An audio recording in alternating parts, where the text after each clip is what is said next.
তোমাকে বিয়ে করতে বলবো না। সব বলার জন্য ডাকছো তুমি আমাকে? না, তুমি না আমাকে বলতা বিয়ে করে ফেলো, বিয়ে করে ফেলো।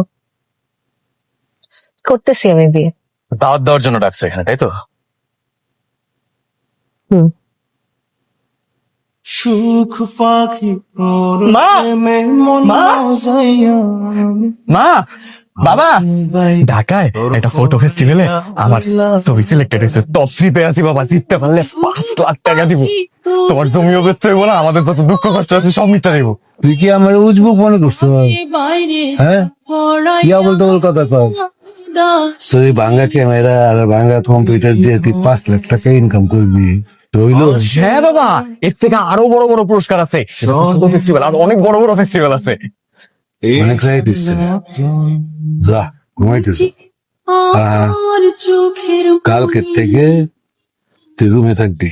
মিতু ফোন দিয়ে বললো তোমার ছবি নাকি ফেস্টিভ্যালে নমিনেশন পাইছে, 1,000 জন্য টাকা লাগবে। প্রেমে মন মজাইয়া আমি ঘরে বাইরে ঘর ফরাইয়া হইলাম উদাসী।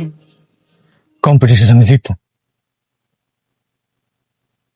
ওই টাকা দিয়ে জমিও ফেরত নাম, চিকিৎসাও করামু, তোমার বিয়াও কর।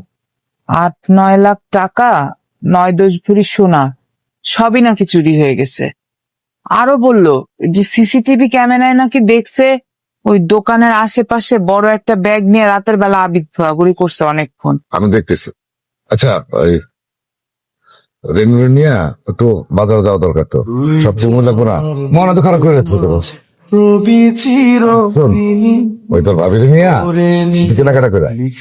বাবা! প্রেমের কাহিনী। তুমি সবসময় কইতা না আমার দিয়া জীবনে কিচ্ছু হইব না? এই দাও বাবা, আমার প্রথম প্রথম উপার্জনের টাকা বাবা। না, এত টাকা তুই করবে? আমার বুকের মাঝ পুরস্কারের টাকা বাবা।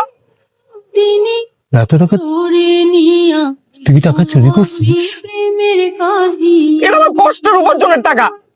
আমি গুইয়া গুইয়া ছবি তুইলাম, কম্পিটিশনে দিয়ে আমি 6 টাকা পাইছি।